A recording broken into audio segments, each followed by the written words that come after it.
Nous allons explorer pourquoi, dans les relations d'aujourd'hui, beaucoup de personnes demandent moins qu'elles ne le devraient et donnent beaucoup plus de ce qu'il nous faut, et finissent toujours par s'effacer doucement dans la relation, non par faiblesse, mais de peur de perdre ce qu'ils ont déjà trouvé.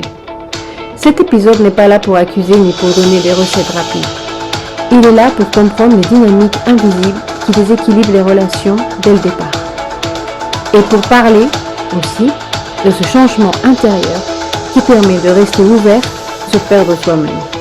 Bienvenue dans notre axe en français.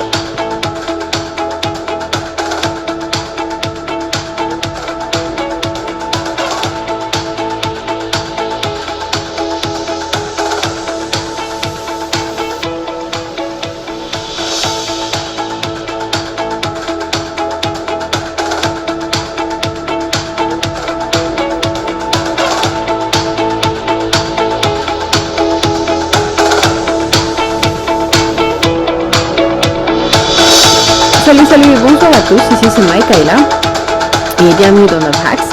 Aujourd'hui nous allons parler de ces petits problèmes que nous avons tous au moment de commencer à avoir des rendez-vous à nouveau et de sortir avec quelqu'un, et qu'on se demande pourquoi souvent les relations ne durent pas. Et aujourd'hui on va se parler de ça et on va vous donner des solutions pour que à la fin de cette année vous puissiez trouver une personne et une nouvelle personne de votre vie. Et donc, on va commencer tout de suite sur ce sujet. On sait tous que les rendez-vous d'aujourd'hui, ils sont vraiment très difficiles. Et on sait que c'est pas parce qu'il manque du monde autour de nous, mais c'est plutôt parce que il y a trop d'informations, beaucoup d'applications, beaucoup de gens autour de nous, en fait. Et ça nous fait nous poser la question si on est avec la bonne personne et on n'arrête pas de comparer les personnes avec qui on a des rendez-vous ou on essaye de sortir avec, et on commence à les comparer parce qu'on se dit, sûrement je pourrais avoir quelque chose de mieux autour de moi, ou trouver quelqu'un qui est encore mieux que cette personne. Et c'est là où on commence à se mettre les pieds. Nous avons en fait trop d'opinions, trop de conversations qui se sont laissées ouvertes, on a trop d'histoires qui commencent vraiment sans l'intention de durer, et on a aussi dans notre vie un contexte où tout paraît remplaçable. Et qu'est-ce que je veux dire par remplaçable? C'est qu'on choisit quelqu'un, peut-être, et cette personne, comme je disais tout à l'heure, on a vraiment envie de la comparer aux autres, à toutes les autres possibilités que nous avons en face de nous. Et en fait, ce qui se passe ici, c'est que beaucoup de gens, ils n'osent plus vraiment miser sur personne. Et avec le temps, ça devient un peu difficile. Et ce n'est pas seulement fatigant, puisque évidemment, le fait de ne pas choisir quelqu'un et de toujours se trouver dans ce cercle vicieux, on n'arrive pas à sortir de là. Donc on est fatigué, on devient tellement, on se saoule tellement de cette histoire. Ça finit par toucher la façon où on se voit nous-mêmes. Et après avoir eu plusieurs rendez-vous, comme ça n'a mené nulle part, les liens ambigus et les relations qui s'évaporent sans explication, commencent à peser très très lourd. Et on commence à avoir des problèmes avec les perceptions de nous, de qui on est. On se demande si c'est nous le problème, si on demande trop, si notre heure est passée. On a plein d'idées comme ça dans la tête. Et il y a un moment où on a tellement de saturation que l'anxiété qui s'ajoute à cette expérience, on a l'impression qu'on en a marre. Et on en a vraiment, vraiment marre. On se dit, ça suffit, je veux plus rien savoir de personne. Je veux finir mes jours tout seul parce que franchement, cette situation de trouver la bonne personne, elle est fatigante et j'en ai assez. Mais alors, qu'est-ce qu'on peut faire pour changer ça? Heureusement, il y a des solutions. Et ce qu'on peut faire, c'est changer carrément notre perception et essayer de changer quelques petites choses qui vont nous aider à nous reprogrammer, on va dire. Alors, tout d'abord, il faut construire une relation. Et pour la construire, on doit carrément commencer à changer notre énergie. Et qu'est-ce que je veux dire par énergie? C'est notre présence, notre légèreté, notre curiosité par rapport à la personne que nous avons en face de nous. Essayer de la connaître, essayer d'avoir des conversations et pas juste poser des questions comme oh bonjour, ça va, comment tu vas? Bien, et toi? Ça mène nulle part, il n'y a rien. Mais par contre, si vous commencez à parler avec quelqu'un et vous lui demandez comment ça a été, parce que vous avez eu une journée assez pénible ou peut-être assez agréable, vous commencez à lui raconter les expériences que vous avez eues dans la journée, la relation, déjà, elle a une énergie différente puisque vous commencez déjà par à partager des choses.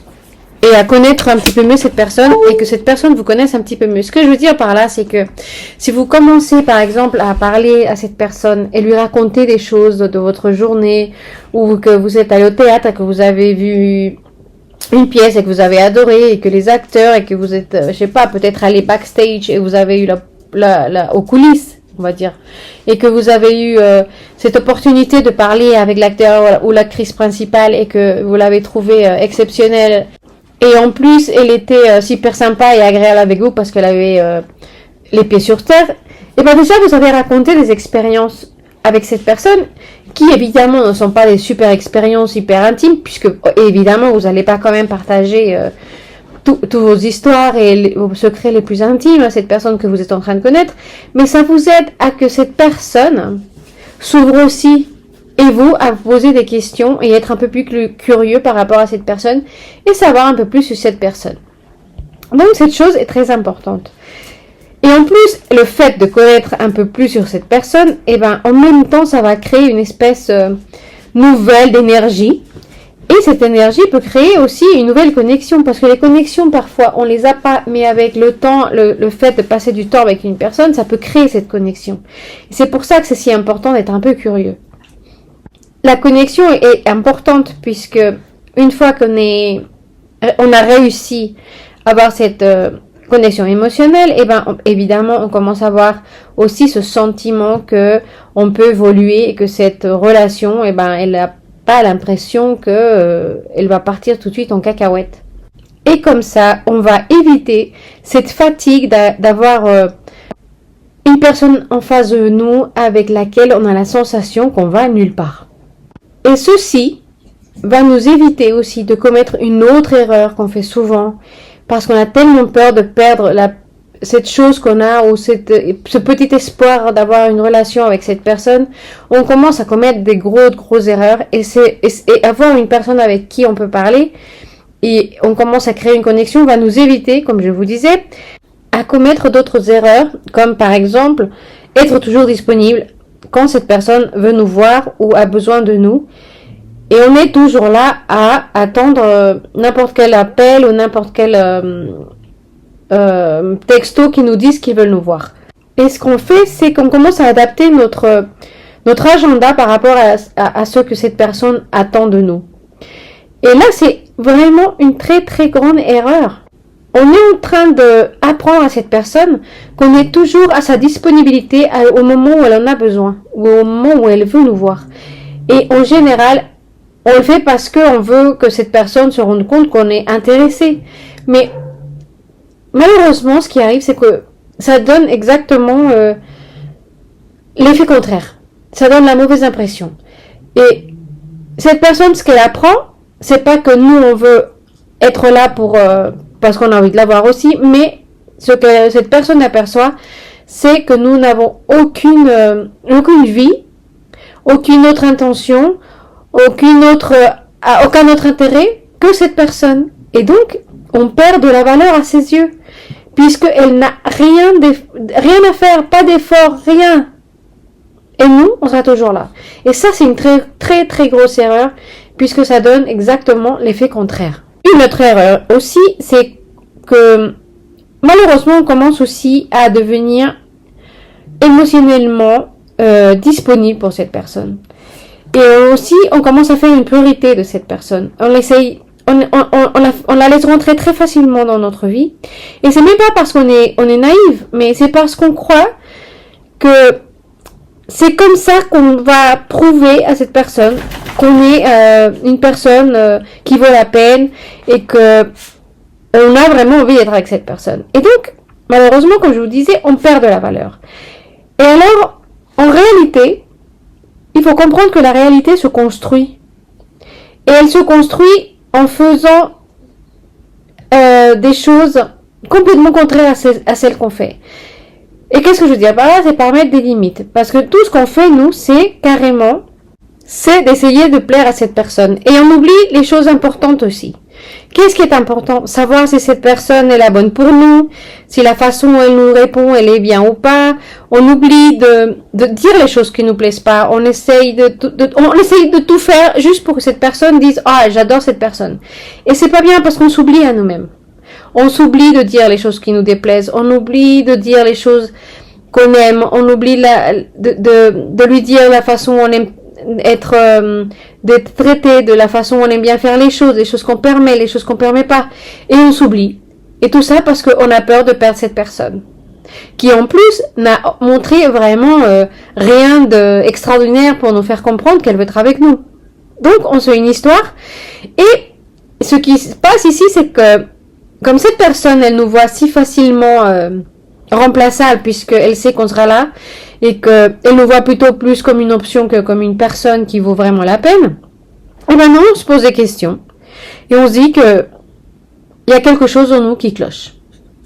Et on commence à se faire des coco-wash pour essayer de comprendre ce qui va pas chez nous, si on demande trop, si on est trop, enfin comme je disais tout à l'heure, et on s'oublie. Et donc, c'est pour ça que je vous dis que c'est très très important de mettre des limites et de faire comprendre à cette personne ce que nous aimons, ce que nous n'aimons pas, ce que nous allons permettre, ce que nous allons pas permettre. Les limites, c'est très très important. Vous cherchez des conversations vraies sur l'amour, les relations et tout ce qu'on n'ose pas dire. Écoutez Love Hacks, un podcast sincère et sans filtre. Disponible en français, anglais, espagnol et portugais. Retrouvez-le sur votre plateforme de podcast préférée. Et pourquoi on met pas les limites? Eh ben, c'est parce que nous avons peur. Donc, il faut arrêter d'avoir peur. Il faut vraiment arrêter de se faire tout petit et de se réduire devant cette peur et nous oublier. Alors, qu'est-ce qu'on peut faire? Eh ben, il faut mettre le frein à main tout de suite et commencer à aller doucement et se poser toutes ces questions. Est-ce que cette personne me convient? Et faire disparaître cette peur pour créer un équilibre dès le départ de la relation avec cette personne. C'est là que devient vraiment essentiel de comprendre que le problème n'est pas le manque d'intérêt ou les bonnes intentions avec cette personne, mais c'est plutôt la façon dont on se positionne dans le lien avec cette personne. Quand on donne trop tôt, quand on demande moins par peur, ou quand on s'adapte pour ne pas déranger cette personne, on cesse de se montrer comme une personne sûre de soi-même. Donc, il faut vraiment comprendre et se rendre compte qu'on commence à disparaître dans la relation. Et donc, si nous, on commence vraiment à changer, on commence et on comprend à poser des limites et comment poser les limites, eh ben, la chose va changer. La façon dont cette personne va vous apercevoir va carrément changer. Et en plus, ça va vraiment aider aussi à votre connexion avec cette personne.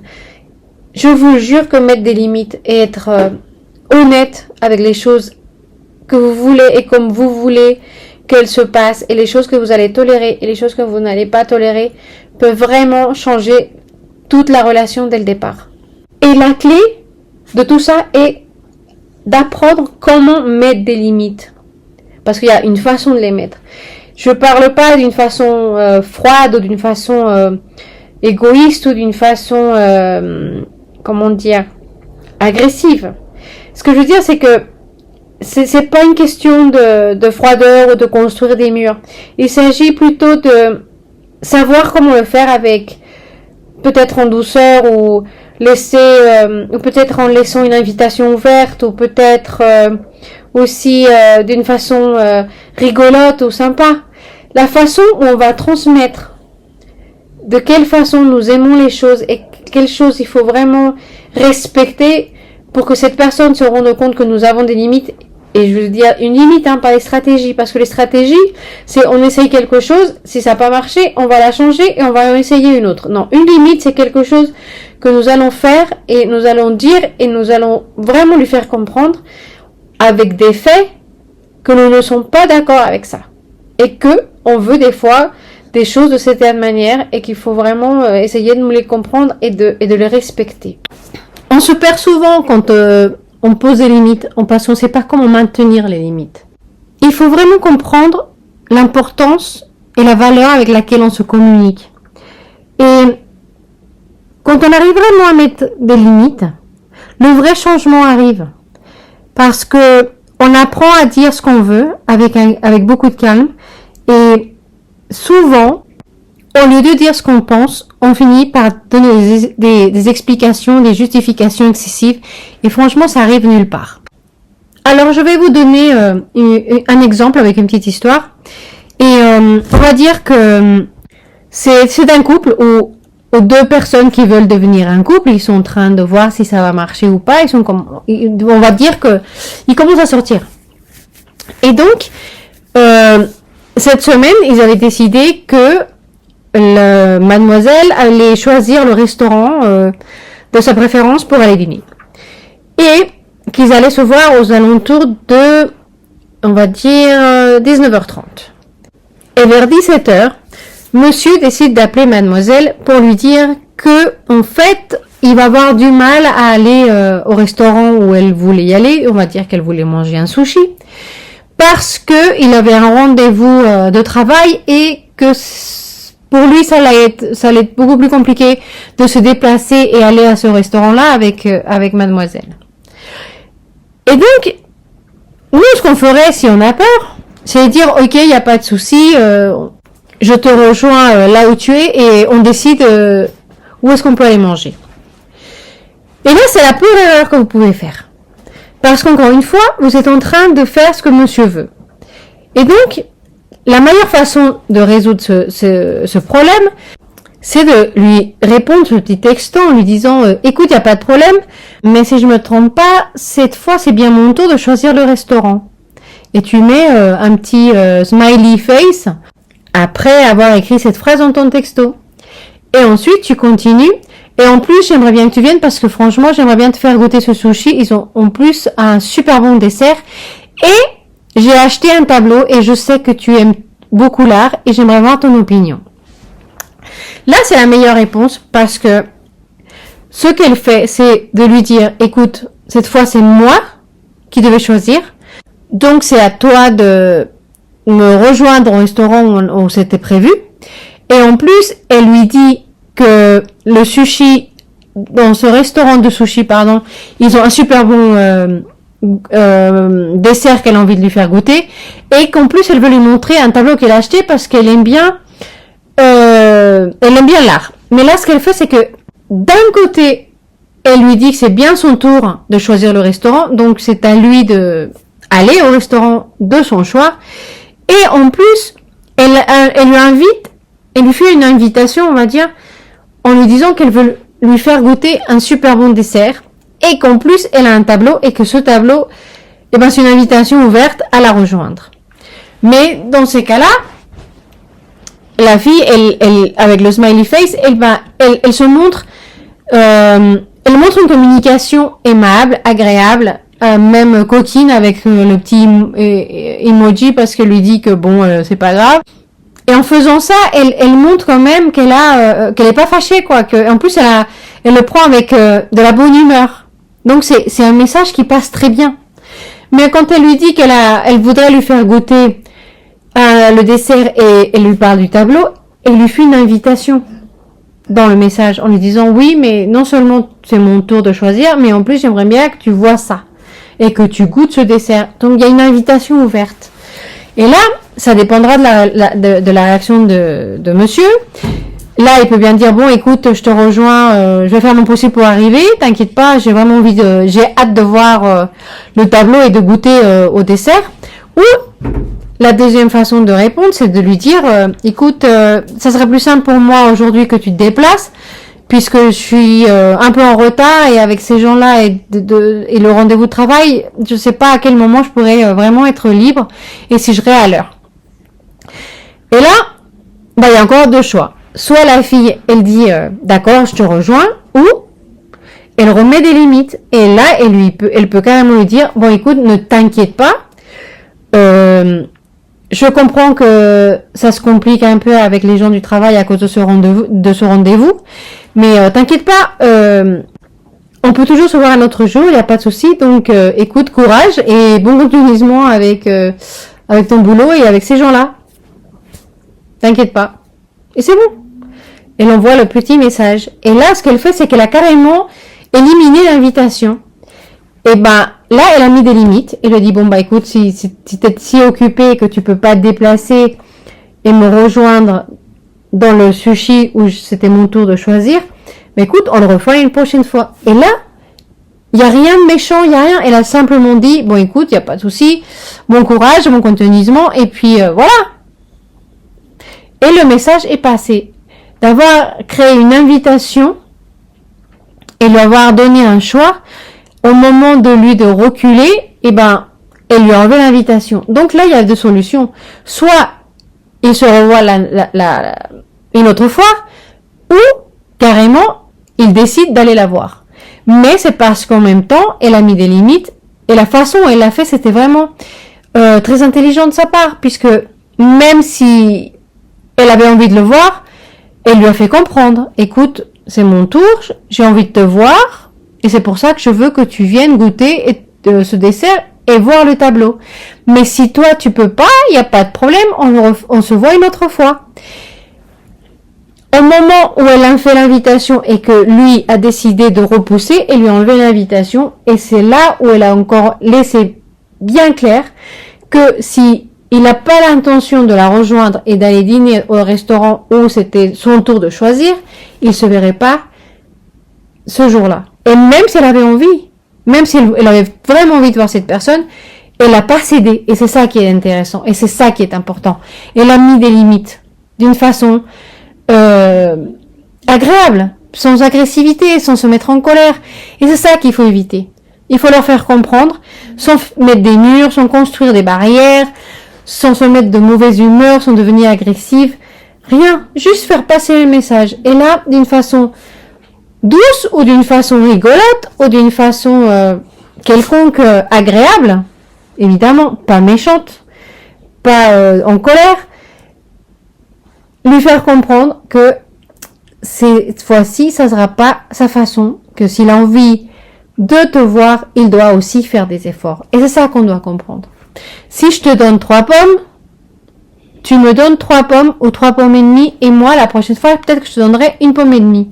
Mais à chaque fois, il faut que cette personne fasse un effort. Mais si je te donne 3 pommes, et toi, tu me donnes une demi-pomme, et en plus, après, je te donne 5 pommes, lui, il sait qu'il n'a pas fait d'effort, puisque à chaque fois, il va recevoir des pommes. Et c'est pas l'idée. L'idée, c'est que cette personne te donne, et toi, tu donnes. Il faut faire des efforts. Il fait des efforts, tu fais des efforts.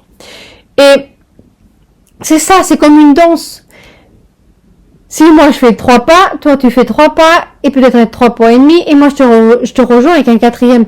Mais c'est ça le truc, c'est faire des efforts sans donner à quelqu'un qui fait pas d'efforts pour toi. Si la personne te montre de l'intérêt, tu peux lui montrer que tu as l'intérêt. Mais si cette personne ne fait aucun effort de te montrer que tu l'intéresses, arrête de lui donner de l'intérêt.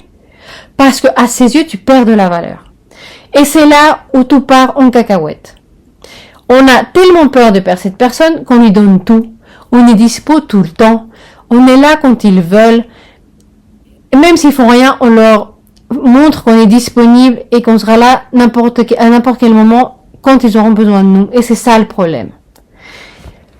Cette peur de se retrouver sans personne nous fait agir de la manière incorrecte, de commettre toutes les erreurs qui, à la place de nous aider à nous faire grandir aux yeux de cette personne, nous font nous perdre et nous baissent la valeur à ses yeux. Et c'est ça qu'il faut éviter. Donc j'espère que j'arrive quand même à vous faire comprendre comment ça marche. Et donc, je récapitule. L'idéal, c'est d'abord de nous présenter à eux d'une façon intéressante, de leur faire comprendre que nous, on a une vie, qu'on a des activités, et surtout qu'on est intéressant, et qu'on a surtout de la curiosité à les connaître. Et comme ça, on peut avoir des informations sur cette personne. Moi, je parle pas des informations de genre agent de risque ou FBI, non. Mais de savoir qui ils sont, ce qu'ils aiment, les choses qu'ils aiment manger, les choses qu'ils aiment faire, leur activité, leur hobby, tout ça. Apprendre sur eux, être curieux, et comme ça, nous, on peut avoir une conversation beaucoup plus ouverte et pas rester au bonjour, comment tu vas? Oh bien, et toi, ça va? Oh oui, très bien. Comment c'était ta semaine? Oh, elle était bien. Un peu fatiguée, mais bien. Et c'est tout, il n'y a pas de conversation. Avoir de la conversation avec cette personne est vraiment très importante pour créer une connexion. C'est ça qu'il faut comprendre. Ça, c'est les premiers pas. Être ouvert, curieux, sûr de soi-même et se vendre d'une certaine manière. Croire que nous sommes le produit adéquat pour cette personne et on doit lui montrer d'une manière intelligente, d'une manière où on va se montrer comme une personne sûre d'elle et qui a vraiment envie de savoir des choses sur cette personne. Et c'est là où devient la curiosité. Ensuite, une fois qu'on a eu cette connexion, il faut la faire grandir, cette connexion. Et comment on va faire grandir cette connexion? En allant doucement. On va pas courir, on va se prendre du temps avec cette personne, à la connaître, à passer du temps avec elle, avoir une certaine dynamique, à créer encore plus de connexion pour avoir quelque chose de plus stable, mais en posant des limites, en faisant voir à cette personne que non seulement on s'aime bien, qu'on se respecte, mais qu'en plus on est ferme quand on dit qu'on a des décisions et quand on a des limites, et qu'on peut leur faire voir nos limites d'une manière très agréable, sans se fâcher, sans être agressif, sans avoir des conflits, sans créer des bagarres pour rien. Juste lui faire comprendre d'une manière agréable, douce, qu'il y a des choses qui ne passeront pas et que des fois il faut faire des efforts, puisque moi je fais des efforts pour le voir, il doit faire des efforts pour me voir aussi. Et c'est ça, c'est tout. Mais il faut être ferme, il faut être clair. Il faut pas avoir peur de dire ce qu'on ressent. Si quelque chose vous a fait mal, vous devez et vous avez carrément l'obligation de lui dire. Et surtout, prenez le temps de voir si cette personne, posez-vous cette question, si cette personne vous convient, si cette personne fait des efforts, si cette personne veut vraiment faire l'effort de vous connaître, si cette personne fait l'effort d'être avec vous, si cette personne vous traite d'une façon correcte, si cette personne montre que vous êtes une certaine priorité dans sa vie. Tous ces petits détails, il faut les prendre. Et c'est pour ça qu'il faut pas courir dans les relations. Prenez votre temps. Les relations se construisent. Elles viennent pas par un tour de magie comme ça de nulle part. Et quand on finit d'agir et de essayer d'impressionner cette personne ou de nous cacher ou d'avoir peur de la perdre, et qu'on commence vraiment à nous montrer nous-mêmes et qui nous sommes à cette personne, la relation, elle prend un tournant complètement différent, puisque cette personne ne voit pas quelqu'un de disponible. Il voit pas quelqu'un qui est une option, qui peut appeler à chaque fois quand il a besoin ou qu'il a envie de passer la nuit avec. Ils se rendent bien compte que s'il a envie de voir cette personne, il doit aussi faire des sacrifices, faire des efforts, des fois il doit céder aussi. Donc c'est important, puisque moi je vous dis pas qu'il faut toujours dire non, hein, pas du tout. Ce que je dis, c'est que si c'est toujours la même personne qui fait les efforts, l'autre côté il va perdre l'intérêt parce que il voit que c'est facile. Mais une personne qui lui montre que il faut faire des efforts, que des fois c'est lui qui doit se déplacer et pas toujours elle qui doit se déplacer, que des fois il a envie d'aller au cinéma et que à chaque fois c'est lui qui choisit les films, mais bon, cette fois-ci il doit comprendre que si aussi vous voulez aller au cinéma, il faut qu'il voit aussi les films que vous avez envie de voir. C'est pas toujours d'un côté que ça marche, c'est toujours donnant. Et moi je vous promets que si vous commencez à changer la façon dont vous commencez vos relations que vous commencez à vous montrer comme une personne intéressante. Et quand je dis intéressante, c'est pas que vous devez impressionner, non, mais que vous avez des intérêts, que vous avez une vie, que vous avez des activités, que vous avez, que vous lisez des livres, peut-être qu'il aime bien la littérature, vous avez plein de choses à parler. Et si vous commencez à vous connaître mieux et que vous commencez à avoir des intérêts en commun, et ben évidemment, ça va faire une connexion plus grande. Et si vous continuez à explorer avec des questions, à connaître de plus en plus cette personne, vous allez trouver sûrement des choses qui vont vous rendre encore plus compatibles et créer encore plus de connexions. Et donc, votre relation aura beaucoup plus de chances de durer et de passer à l'étape suivante. Et ainsi de suite, pour avoir à la fin une relation durable et peut-être, qui sait, pour la vie. Et c'est pourquoi c'est si important de commencer d'une nouvelle manière en laissant nos peurs derrière nous. Il faut affronter nos peurs. Il faut arrêter d'avoir peur de perdre quelqu'un. On ne peut pas perdre quelqu'un qu'on n'a pas. Et cette personne, on l'a pas. On est en train de voir si cette personne est la bonne. Donc posez-vous la question. Est-ce que cette personne me convient? Est-ce que je suis en train d'agir parce que j'ai peur de la perdre et je me tais? Ou je préfère la perdre et voir si tout de suite cette personne va me respecter? Posez-vous des questions. Si cette personne vous quitte parce qu'elle n'est pas d'accord avec vous ou elle n'aime pas les limites que vous avez mises, eh ben cette personne, elle n'est pas pour vous. Donc, il vaut mieux le faire dès le début. Comme ça, au moins, vous le saurez et vous n'allez pas perdre votre temps. Et si cette personne est d'accord et elle commence à vous respecter et vous voyez que cette relation, elle prend un tournant différent que les autres, c'est parce que peut-être que vous avez trouvé la bonne personne, parce qu'elle a commencé à voir qui vous êtes. Elle a commencé à respecter vos limites.